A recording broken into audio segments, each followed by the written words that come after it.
નમસ્કાર દર્શક મિત્રો, ધી લોકસત્તા શોમાં આપણું સ્વાગત છે. અમેરિકી રાષ્ટ્રપતિ ડોનાલ્ડ ટ્રમ્પે ભારત પર લગાવેલા તોતિંગ ટેરિફથી રાહતની જે આશા હતી તેના પર પાણી ફરી વળ્યા હોય તેવી સ્થિતિ થઈ ગઈ છે. કારણ કે અમેરિકાએ ભારત પર પહેલા તો 25% ટેરિફ નાખ્યો હતો, પરંતુ ભારતે રશિયા પાસેથી ક્રૂડ ઓઇલ ખરીદતા અમેરિકાના પેટમાં જાણે કે તેલ રેડાયું હોય તેમ ટ્રમ્પે વધારાનો 25% એમ કુલ 50% ટેરિફ ભારત પર નાખ્યો હતો. અને આ ટેરિફ 27મી ઓગસ્ટથી અમલમાં આવશે.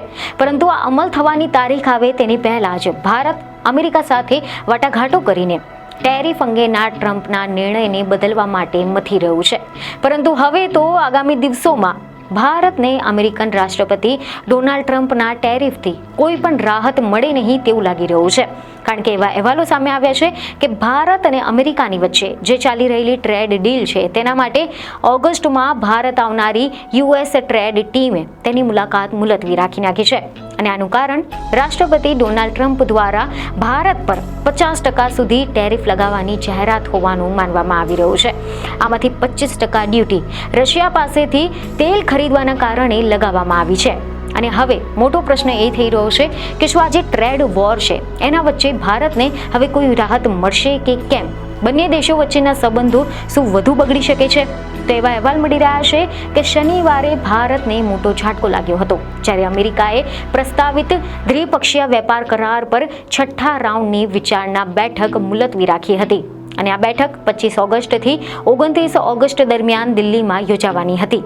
એક અમેરિકન અધિકારીએ એવી માહિતી આપી હતી કે આ મુલાકાત કદાચ ફરીથી શેડ્યુલ કરવામાં આવી શકે છે. મહત્વનું છે કે ભારત અને અમેરિકાની વચ્ચે વેપાર અંગે અત્યાર સુધીમાં 5 રાઉન્ડની બેઠક વાતચીત પૂરી થઈ ગઈ હતી, જ્યારે છઠ્ઠા રાઉન્ડની વાતચીત થવાની હતી, પરંતુ હવે તે મુલતવી રાખવામાં આવી છે. આ બેઠક મુલતવી રાખવી એ ભારત માટે એક મોટો ઝાટકો કહેવાઈ રહ્યો છે. કારણ કે અમેરિકા દ્વારા ભારત પર લગાવવામાં આવેલા વધારાના 25% એટલે કે કુલ 50% ટેરિફ 27 ઓગસ્ટથી અમલમાં આવશે. અને એવું કહેવાઈ રહ્યું છે કે અમેરિકા ઈચ્છે છે કે તે ભારતના સૌથી મોટા ઉદ્યોગ એટલે કે કૃષિ અને ડેરીના ક્ષેત્રમાં વધુ વેપારને તક વધારે. પરંતુ ભારતે સ્પષ્ટ કર્યું છે કે તે તેના ખેડૂતોના હિત અને સમાધાન નહીં કરે. ભારત એક કૃષિ પ્રધાન દેશ છે અને જો આવી સ્થિતિમાં અમેરિકન બજાર ભારતના કૃષિ બજારમાં પ્રવેશ કરશે તો તેનાથી ભારે આર્થિક નુકસાન થશે. ભારતે સ્પષ્ટપણે કહ્યું છે કે તે ખેડૂતો અને પશુપાલકોના હિતની સાથે કોઈ પણ સમાધાન નહીં કરે. બંને દેશો સપ્ટેમ્બર-ઓક્ટોબર 2025 સુધીમાં BTAનો પ્રથમ તબક્કો પૂર્ણ કરવાની યોજના બનાવી રહ્યા છે.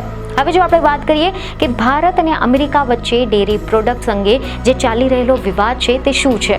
કહેવા લેવા મળી રહ્યા છે કે અમેરિકા ભારતમાં દૂધ, ચીઝ, ઘી જેવા તેના ડેરીના પ્રોડક્ટ્સની આયાત કરવાની મંજૂરી માંગે છે. ભારત વિશ્વનો સૌથી મોટો દૂધ ઉત્પાદક દેશ છે અને કરોડો નાના મોટા ખેડૂતો આ ક્ષેત્રમાં રોકાયેલા છે.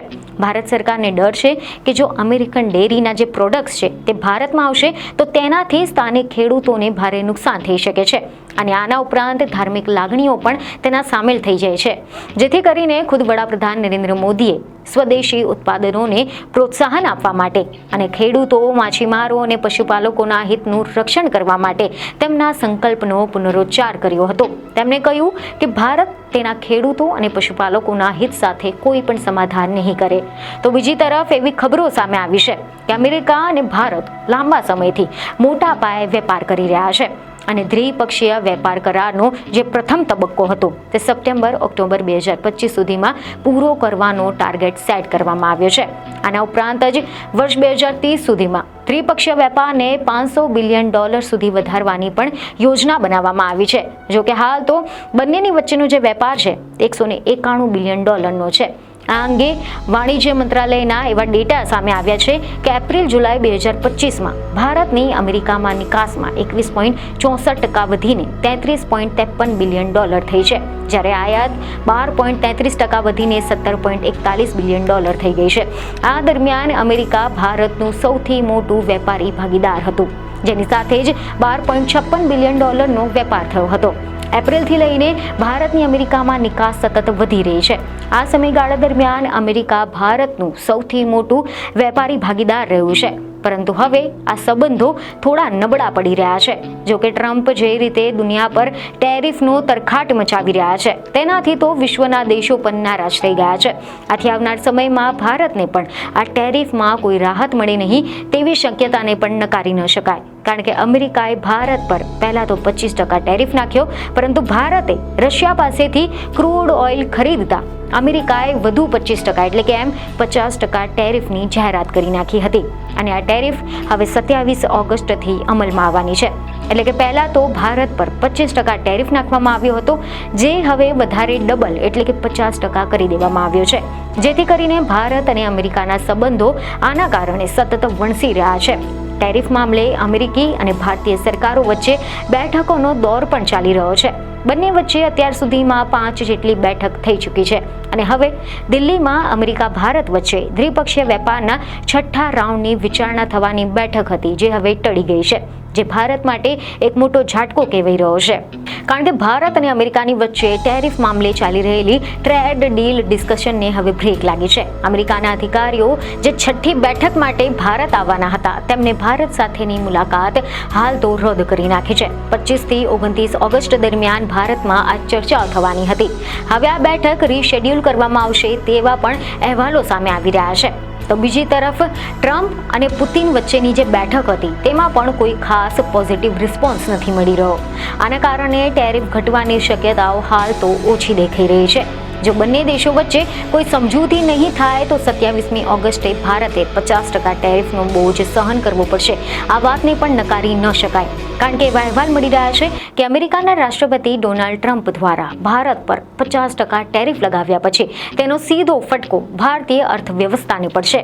Indian council for research and international economic રિલેશનશિપના જે નવા રિપોર્ટ છે તે રિપોર્ટમાં એવું જાણવા મળ્યું છે કે અમેરિકા જતા ભારતના 70% નિકાસ હવે આ ટેરિફના ઘેરામાં આવી ગયા છે.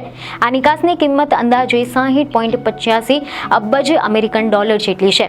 અને આ રિપોર્ટ મુજબ ટ્રમ્પ ટેરિફનો સૌથી મોટો આંચકો એ ભારતના શ્રમ આધારિત ક્ષેત્રો જેમ કે ટેક્સટાઇલ, જ્વેલરી, ઓટો પાર્ટ્સ અને કૃષિ ક્ષેત્રને સહન કરવો પડશે. આ ક્ષેત્રો માત્ર નિકાસ જ નથી કરતા, પરંતુ કરોડો મજૂરો તેમજ આની સાથે ખેડૂતો માટે પણ આવકનું એક મોટું સાધન છે. ખાસ કરીને ઝીંગા જેવા સમુદ્રી ખોરાકના નિકાસ પર ગંભીર અસર થવાની પણ શક્યતા છે. એટલે કે એક રીતે જોવા જઈએ તો ભારતના ટેક્સટાઇલ ક્ષેત્રને બાંગ્લાદેશ, પાકિસ્તાન અને વિયેતનામ કરતાં 30% વધુ ટેરિફ ભરવો પડશે.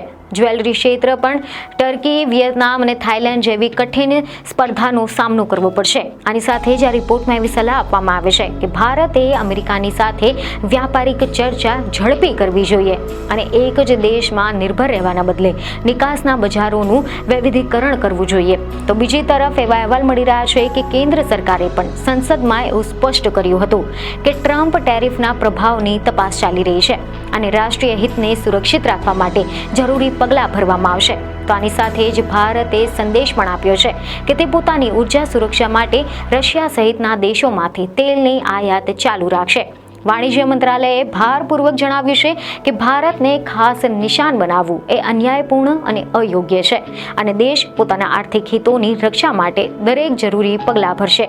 ભારત અને અમેરિકા વચ્ચે દ્વિપક્ષીય વેપાર સંધિ અંગે ચર્ચાઓ ચાલી રહી છે અને ભારતે સ્પષ્ટ કહ્યું છે કે તે સંવાદ માટે પ્રતિબદ્ધ છે. એટલે કે સરળ ભાષામાં કહીએ તો ટ્રમ્પના ટેરિફનો ઝાટકો ભારતના નિકાસ આધારિત ક્ષેત્રોને સીધી અસર કરી શકે છે, પરંતુ સરકાર અમેરિકાને મનાવવાની સાથે વિકલ્પો પણ શોધી રહી છે. ત્યારે હવે જોવાનું એ રહ્યું કે આ ટ્રમ્પનું ટેરિફ ભારત કઈ રીતે અટકાવે છે. પરંતુ ત્યાં સુધી આ વિષય પર તમારો શું અભિપ્રાય છે તેમને કોમેન્ટ કરીને જરૂરથી જણાવો. બીજને ખબરો સાથે ફરી મળીશું. ધન્યવાદ.